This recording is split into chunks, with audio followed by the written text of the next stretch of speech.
how to draw a springtime llama. Put your name and teacher code on the back of your paper. Make sure your paper is facing the correct direction, and then you'll start your drawing.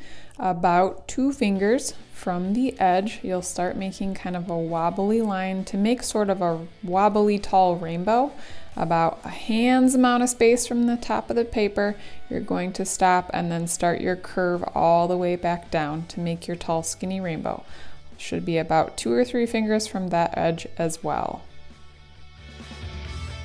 Next, you will add the ears. So if we look at the top of your tall, skinny rainbow, you're going to make lines that come out from not quite the sides, but sort of like the top of your llama's head. And you're going to make a curved line that slightly curves in and then swoops back down. So it's almost like you're making another rainbow shape, but it dips down as you come back toward the top of the head.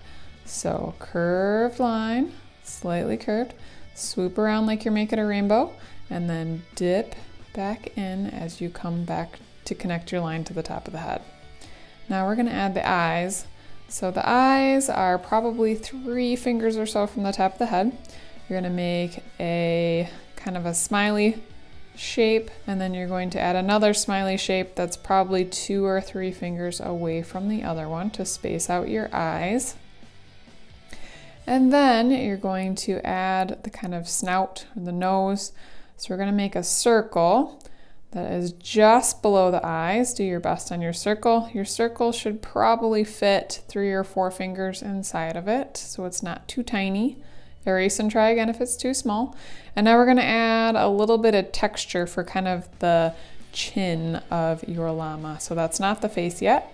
Now we're going to add the face by making a letter V that's very wide. So it should look like a fat piece of pizza. And then you make a forward J and a backward J. And that's all there is to it for your llama.